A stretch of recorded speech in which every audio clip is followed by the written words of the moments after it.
The heavy oak doors of St. Mary's Church in Willow Creek, Georgia, slammed shut with a finality that echoed through the quiet afternoon air. Father Thomas stood on the threshold, his face pale, as he delivered the words that shattered everything Shiloh and Maya had planned for months. "I cannot perform or host the ceremony for you two. It goes against the teachings we uphold as a congregation."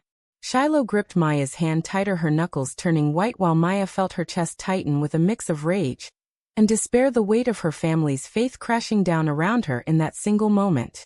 They had driven to the church that morning full of hope, wearing simple white dresses they had chosen together, dreaming of vows exchanged under the stained glass windows where Maya had been baptized as a child. Now they stood outside in the parking lot, the humid Georgia breeze carrying the scent of magnolias and freshly cut grass as tears streamed down Maya's cheeks. Shiloh pulled her into a tight embrace, whispering, "We will find another way."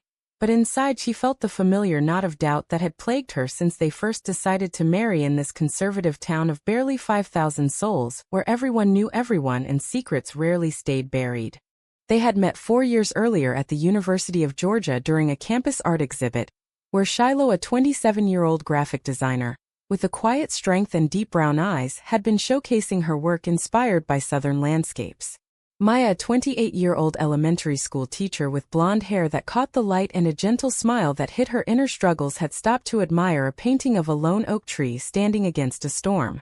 Their conversation flowed easily from art to faith to the pressures of growing up in small towns where being different meant whispers behind closed doors. Shiloh came from a family that attended St. Mary's every Sunday, her mother a pillar of the women's Bible study group, who quoted scripture like armor.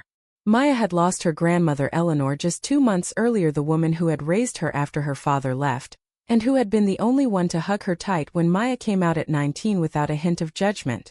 Eleanor had always said, "Love is love, child, don't let anyone dim your light," but Maya had kept that memory close, never imagining it would become the key to unlocking the church's refusal. As they drove back to their modest rental house on the edge of town, Maya clutched the small envelope Eleanor had left addressed to Father Thomas in her shaky handwriting, to be delivered only if needed for something important. Shiloh glanced over from the driver's seat, her voice steady but laced with worry. "What if we just elope to Atlanta and forget this town and its rules?" Maya shook her head. "No, this is my home, my family, my faith. I want them to see us as we are, not as sinners hiding in the shadows." The drive was silent except for the hum of the engine and the occasional sniffle from Maya, her mind racing through the conversation she had with her mother last week, the woman who had cried and prayed for hours begging her to reconsider, to choose a man to settle down and give her grandkids the normal life the Bible promised. Shiloh's own family was split, her father supportive in his quiet way, but worried about the backlash at his construction job, where co-workers already made offhand comments about the two women living together. By the time they pulled into the driveway, the sun was dipping low, casting long shadows across the porch where a bouquet of wilting roses from Maya's mother sat as a reminder of the family dinner that had ended in tears the night before. Inside the house they collapsed onto the couch, the rejection still raw, Shiloh pacing the small living room, her artist hands clenching and unclenching as she replayed Father Thomas' words in her head. "We have to fight this," she said finally, "not just for us but for every couple like us in towns like this." Maya nodded, but her eyes betrayed the exhaustion, the years of hiding her relationship at school events, the sideways glances from parents at PTA meetings, the late-night prayers asking God if her love was truly a sin. They spent the evening making calls to other churches in nearby counties, each one politely declining or citing policies that left no room for discussion, the weight of social prejudice pressing down like the humid air outside.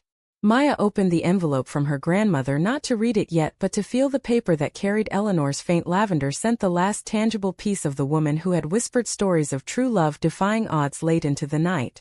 Shiloh watched her with a mix of love and fear, knowing the price they might pay: family ties, severed friendships, lost careers. But she chose to stay because walking away from Maya was never an option. As night fell they lay in bed holding each other tightly, the decision to confront Father Thomas again forming in the silence, their hearts heavy with the knowledge that this refusal was only the beginning of a storm that would test every belief they held dear and every sacrifice they were willing to make. The next morning brought the first crack in their resolve when Maya's mother called demanding they cancel the plans and come to Sunday service to repent, the conversation ending in shouts and slammed phones that left Maya curled in a ball, questioning if her love for Shiloh was worth the fracture in the only family she had left. Shiloh comforted her, but inside she wondered how much more they could endure before one of them broke. The following day, Shiloh and Maya returned to the church office determined to plead their case. Father Thomas sat behind his desk, his hands folded, the weight of his collar seeming heavier than usual as he listened to their story. Maya spoke first, her voice trembling with the passion of a teacher explaining a lesson she believed in wholeheartedly. "We have attended this church our whole lives, contributed to every fundraiser, volunteered at the soup kitchen. Why does our love make us unworthy of standing before God here?" Shiloh added quietly, "We are not asking to change doctrine just to be seen as two people who love each other and want to commit in the eyes of our community." The priest sighed, rubbing his temples. "The Bible is clear on this matter, my daughters," but his eyes flickered with something unspoken, a hesitation that Maya caught but could not name. They left with no resolution, the air between them thick with unspoken fears. As they walked through the town square where neighbors averted their eyes, the gossip mill already turning after word of the refusal spread like wildfire through the quilting circle and the local diner. Back at home, the flashbacks came unbidden for Maya. The day she told her grandmother about Shiloh, Eleanor's wrinkled face lighting up with a knowing smile. "I always suspected, child, and I am proud of you for choosing happiness over fear," she had said, squeezing Maya's hand with surprising strength for a woman in her 80s. Shiloh remembered her own coming out to her parents, the dinner table silence that stretched for minutes before her father nodded once, and her mother launched into prayers for deliverance, the tension that never fully left their family gatherings. Now, with Eleanor's passing, the void felt deeper. Maya, sorting through her grandmother's belongings, had found the letter but kept it close like a talisman, not yet ready to hand it over. The afternoon brought Maya's brother Ryan storming into their house, his face red with anger. "How could you embarrass Mom like this at church? The whole town is talking about the two of you playing house and defying God," he shouted, pointing at Shiloh as if she were the intruder. Maya stepped between them, her voice rising for the first time in defense of their love. "This is my life, Ryan, not yours. And if the church cannot accept us, then maybe we do not belong here anymore." The argument escalated into tears and slammed doors, Ryan storming out with a final warning, "You will lose everything if you go through with this." Shiloh held Maya as she cried, the betrayal from her own brother cutting deep, the price of their choice already manifesting in fractured family bonds, the social isolation that made grocery runs feel like walking through enemy territory. That evening they sat on the porch watching fireflies dance in the yard, Shiloh sketching absent-mindedly a portrait of Maya under the oak tree, her way of processing the pain, while Maya read old letters from Eleanor, finding passages about a long-ago friend named Clara, who had been more than a friend, the hints of a hidden life that Eleanor never spoke of openly. The inner conflict raged in Shiloh's mind. She had always drawn strength from her faith, attending Bible study even after coming out quietly, but now the verses quoted against them felt like chains pulling her between the God she loved and the woman she could not live without. Maya wrestled with similar demons, her teaching job at the local elementary school suddenly precarious after a parent complained about her lifestyle, the principal calling for a meeting the next week, the fear of losing her career, the one thing that gave her purpose beyond their relationship, weighing heavily. They made love that night, not with passion but with a desperate tenderness, each touch a reminder of the home they had built together, the safe space amid the chaos. But even in intimacy, the shadows of doubt lingered, the question of whether their love was a blessing or a burden they had chosen to bear.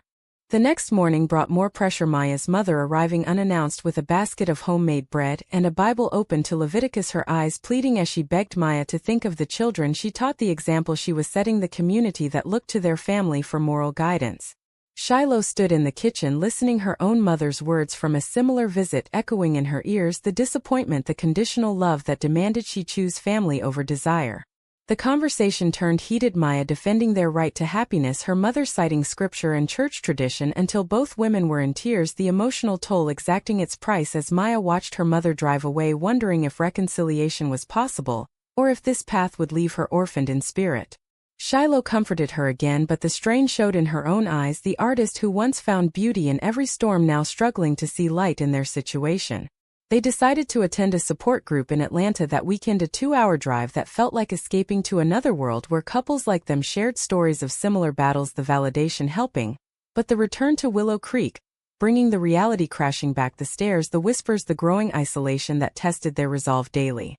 By the end of the week, the couple had faced 3 more rejections from venues, and a canceled catering order from a local business owner, who cited personal beliefs, the cumulative weight making each decision feel like a trade-off between authenticity and peace, the inner voices questioning if the fight was worth the pain they inflicted on those they loved.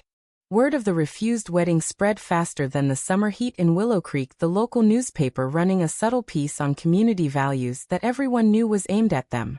Shiloh and Maya sat in their living room reading the comments online, the cruelty of anonymous posts, calling them abominations, testing the very foundation of their relationship, Maya breaking down in sobs, while Shiloh raged against the screen, her usual calm shattered by the betrayal of a town they had called home. They confronted the situation head-on, visiting the newspaper office to request a response, but the editor, a longtime church member, politely declined, citing editorial policy, the dismissal feeling like another door slammed in their faces.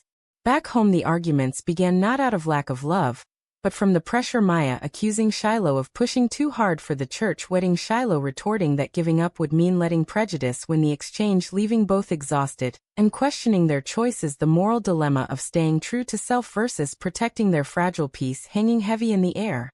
Maya's mother called again, this time with an ultimatum: attend family counseling at the church or risk being cut off from holidays and the family farm inheritance. The financial and emotional leverage clear the price of love, suddenly measured in lost security and belonging. Shiloh's family fared little better, her sister leaking details to co-workers at the hospital where Shiloh occasionally freelanced, the resulting awkward shifts and avoided conversations chipping away at her professional confidence. The artist who once poured her soul into designs now second-guessing every stroke. The couple attended the support group again, finding temporary solace in stories of couples who had eloped and built new lives. But the drive home brought the reality of their roots, the small-town ties that bound them, the friends who had distanced themselves, the community events they were no longer invited to, the social fabric unraveling thread by thread. In a quiet moment on the porch, Shiloh confessed her deepest fear: what if this breaks us? What if the world wins and we lose each other? Maya pulled her close, promising, we are stronger than their hate, but inside she felt the cracks forming, the faith she had clung to now a source of pain rather than comfort, the awakening that love demanded sacrifice beyond what she had imagined. The betrayal came from within when Ryan posted a vague social media status about family values, and in the comments flooding in with support from relatives and neighbors, Maya confronting him at his house, the argument escalating into shouts and accusations that left her shaking, the brother she had protected as a child now the one delivering the deepest wound, the family division, complete with sides drawn and loyalties tested. Shiloh drove her home in silence, the drive filled with Maya's quiet tears, the realization that their decision to marry openly had cost her the sibling bond she cherished, the trade-off feeling too steep in the moment. They spent the night talking through the pain, Shiloh sharing her own childhood memories of hiding her sketches from her mother's prying eyes, the parallel struggles forging a deeper bond, but also highlighting the isolation they faced alone against the tide. The following day brought a letter from the school board requesting a meeting about Maya's contract renewal, the thinly veiled threat tied to parental complaints, the career she loved hanging in the balance, the price of visibility suddenly measured in lost income and purpose. Shiloh supported her through the call, her own freelance work drying up as clients cited scheduling conflicts, the economic pressure mounting, the decisions they made now carrying real-world consequences that forced them to confront how much they were willing to lose for their truth. As the week progressed, the town divided, some offering quiet words of encouragement at the grocery store, others crossing the street to avoid them, the social prejudice manifesting in everyday interactions that eroded their sense of safety, the constant vigilance exhausting both women. Maya found herself praying alone in the backyard, the words feeling hollow, the moral conflict between her upbringing and her heart reaching a breaking point, the awakening that faith could be both anchor and chain, the choice to redefine her spirituality, a terrifying step into the unknown. Shiloh sketched late into the night, capturing their pain on canvas, the act of creation her only outlet, the images of intertwined hands against broken stained glass, symbolizing their struggle, the art becoming a testament to the resilience they were forced to build. The file ended with them deciding to meet Father Thomas one last time, unaware that Eleanor's letter had already arrived at the church, the envelope sitting unopened on his desk, the contents poised to upend everything they knew. Father Thomas sat alone in his study, the late afternoon light filtering through the blinds as he turned the envelope over in his hands, the handwriting unmistakably Eleanor's, the woman who had been a faithful parishioner for decades, her final words sealed with wax and addressed to him personally with instructions to open only in the event of a family crisis involving Maya. He had delayed reading it for days, the weight of his vows pressing against his curiosity, but the persistent calls from Shiloh and Maya about the wedding refusal had worn him down, the inner conflict building as he recalled Eleanor's gentle presence in the pews, her quiet wisdom during confessionals. With a deep breath he broke the seal, the letter unfolding to reveal pages filled with Eleanor's elegant script, the words pouring out a confession that shook him to his core. My dear Father Thomas I, write this knowing my time is short, and my granddaughter Maya will need your guidance more than ever. She has found love with a woman named Shiloh, a love as pure as any I have known, because I too loved a woman once, my dear Clara. In the summer of 1958 we met in secret, shared dreams under the stars.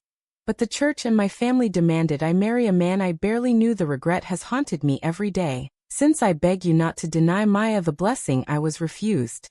Do not let tradition blind you to the light of true compassion. The letter continued, detailing the pain of her hidden life, the marriage of convenience, the children born from duty, the silence that had cost her happiness, the plea at the end urging the priest to speak truth, even if it meant challenging the institution he served. Father Thomas sat stunned, the letter trembling in his hands, the revelation forcing him to confront his own past doubts, the seminary years where he had questioned rigid doctrines, the parishioners he had counseled in similar pain, the hypocrisy he had witnessed in the name of faith, the moral dilemma tearing at him, the choice between loyalty to the church and the compassion Eleanor demanded, the price of silence suddenly clear in the lives it had already damaged. He prayed for hours, the letter on the altar, his mind racing through scripture and personal conviction, the awakening that his role as shepherd required more than repetition of rules. It demanded courage to face uncomfortable truths. The next morning he called Shiloh and Maya to the church, his voice steady but laced with emotion. I have received a letter from Eleanor. It changes things. I need to speak with you both privately. The couple arrived, their faces etched with exhaustion and hope. The meeting in the same office where they had been refused now charged with a different energy as the priest shared parts of the letter without revealing the full confession. The impact immediate, Maya collapsing into tears at the mention of her grandmother's secret, the validation she had longed for arriving from beyond the grave. Shiloh held her steady, her own eyes wide with surprise, the revelation shifting the narrative from sin to shared humanity, the priest admitting his struggle to reconcile the letter with his vows, the conversation turning to deeper questions of love and doctrine, the three of them sitting in a circle, the air thick with vulnerability, the decisions ahead fraught with consequences for all. Maya felt a surge of strength from Eleanor's words, the inner conflict easing slightly, the family pressure now seen through the lens of generational pain, the betrayal from her brother paling against the love her grandmother had hidden to protect her. Shiloh processed the information with her artists, seeing the parallels in their stories, the courage required to live authentically, the price Eleanor had paid now a beacon for their own path. Father Thomas wrestled openly, the letter forcing him to question decades of teachings, the risk to his position, his relationships with the bishop and congregation, the trade-off between personal integrity and institutional loyalty, weighing heavily, the confrontation with his conscience, a solitary battle that kept him awake that night. The couple left the meeting with renewed determination, but the priest warned them the path forward would not be easy, the letter a catalyst, but not a guarantee, the social drama unfolding as word of the meeting leaked through church staff, the town buzzing with speculation, the pressure mounting as Maya's mother demanded answers, the family confrontation inevitable, the emotional breakdowns looming. That evening Maya reread the full letter. Father Thomas had allowed her to see the tears flowing freely, the awakening complete, her grandmother's voice guiding her to choose love without shame, the cost to her family accepted as necessary for growth. Shiloh supported her, sketching the scene in her mind, the priest, the letter, the two women united, the image capturing the turning point, the story no longer one of refusal, but of revelation, the rising tension promising more challenges ahead, the decisions each woman faced now illuminated by truth, the price they would pay becoming clearer with every passing hour. The revelation from Eleanor's letter spread through Willow Creek like a summer storm, the whispers turning to open discussions at the diner and the beauty salon, the community divided between those who saw it as divine intervention and those who viewed it as dangerous heresy. Father Thomas stood at the pulpit on Sunday, his sermon carefully worded, but laced with calls for compassion, the congregation shifting uncomfortably, some nodding in agreement, others glaring, the backlash swift with anonymous notes left in the collection plate questioning his fitness, the price of his awakening measured in strained alliances and sleepless nights. Shiloh and Maya attended the service hand in hand, their presence a statement, the stares a mix of curiosity and judgment, the inner strength from the letter carrying them through the ordeal, the moral conflict now externalized, the family pressure reaching a boiling point when Maya's mother confronted them after the service, her voice breaking as she accused the priest of betrayal and Maya of manipulation, the scene drawing a crowd, the emotional toll evident in the tears and raised voices. Ryan joined the fray later that day at their house, his anger fueled by the family rift. You have turned the church upside down with Grandma's crazy letter, He shouted, the betrayal deepening as he revealed he had known parts of Eleanor's past, but chose silence to protect the family image. The confrontation leaving Maya shattered, the sacrifice of truth costing her the last threads of sibling loyalty. Shiloh stepped in defending their right to the information, the argument escalating into a physical standoff that ended with Ryan storming out the door, the house falling silent, the weight of the divided family pressing down, the decisions made now irreversible, the price paid in lost relationships and fractured identities. The school meeting went as feared, the board citing community concerns and parental complaints. Maya's contract not renewed, the career she had built over years slipping away, the financial strain immediate, the choice to fight or flee becoming a daily debate, the awakening forcing her to redefine success beyond the classroom, the inner monologue filled with doubt and resolve. Shiloh's freelance work suffered similarly, clients pulling out, the economic pressure mounting, the couple facing the reality of potential relocation, the trade-off between roots and survival, the conversations late into the night exploring options, the emotional intimacy deepening amid the crisis. Father Thomas met with the bishop, the letter presented as evidence, the discussion tense, the higher authority warning of disciplinary action, the priest standing firm, his conscience awakened, the cost to his vocation a real possibility, the internal battle mirroring the women's struggles, the shared theme of sacrifice binding them in unexpected ways. Maya visited her mother's house alone, attempting reconciliation, the conversation raw with accusations and regrets, the mother admitting her own fears rooted in generational expectations, the partial understanding a small victory, but the rift remaining, the price of progress measured in tentative steps and lingering pain.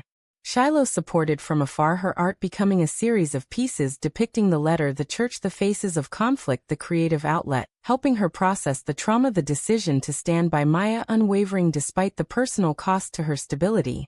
The town gossip intensified with local news picking up the story, the publicity bringing both support from distant allies and threats from extremists, the social ostracism peaking, the couple finding strength in each other, the romantic bond their anchor, the beautiful moments of quiet dinners and shared laughter, defiant acts against the chaos. The climax built as Father Thomas announced a special service to address the matter, the anticipation high, the women preparing for whatever came, the moral dilemmas converging, the choices ahead filled with uncertainty, the price each female character paid. Shiloh, her professional network, Maya, her family ties, her mother, her peace of mind, all weighing the consequences, the narrative tension rising to a fever pitch, the awakening collective, the truth from the letter forcing everyone to confront their deepest beliefs. The special service filled St. Mary's to capacity, the air thick with expectation, as Father Thomas stepped to the pulpit, the letter in his hand visible to all, his voice steady as he read excerpts from Eleanor's confession, the congregation gasping, the revelation landing like a thunderclap, the priest declaring that love in all its forms deserve compassion, the church's role to heal not divide, the words sparking murmurs and a few shouts, the backlash immediate, some members walking out, others staying to listen, the decision to speak his truth costing him the respect of traditionalists, but earning quiet nods from those touched by the message. Shiloh and Maya sat in the front row, their hands clasped, the moment validating their fight, the romantic connection shining through the tears, the beautiful scene of two women united against odds, the spirit of the story captured in their determined faces. After the service, confrontations erupted in the fellowship hall, Maya's mother approaching with mixed emotions, her own awakening beginning as she hugged Maya tentatively, the family wounds beginning to scar, but not fully heal, the sacrifice of partial reconciliation, accepted as the best they could hope for in the moment. Ryan stayed away, the betrayal lingering, the price of his choices evident in his absence, the women choosing to move forward without him, the inner strength forged in fire. Father Thomas faced the bishop later that week, a formal warning issued, but no removal, the priest accepting the consequences, his role forever changed, the moral victory bittersweet, the cost to his standing a reminder of the price of courage. The couple decided to hold a small ceremony in the church garden with Father Thomas officiating, the event intimate and meaningful, the town still divided, but the core group of supporters present, the awakening complete, the love triumphant, yet marked by the scars of battle. In the weeks that followed, Shiloh and Maya rebuilt their lives, Maya finding work at a progressive school in a nearby city, Shiloh launching an online art business, the relocation a necessary trade-off, the family ties strained, but not severed, the social prejudice lessened by distance, the decisions paying off in newfound peace. Eleanor's letter remained a treasured artifact, the catalyst that changed everything, the characters forever altered by the events, the psychological growth evident in their reflections, the drama concluding with a sense of hard-won freedom. Yet as they stood together on their new porch watching the sunset, the question lingered in the air for all involved, including the reader, who must decide. Was the priest right to shatter decades of silence with the grandmother's truth, even though it tore families apart and challenged long-held beliefs? Or should he have upheld tradition to preserve the peace that so many relied upon for their sense of right and wrong?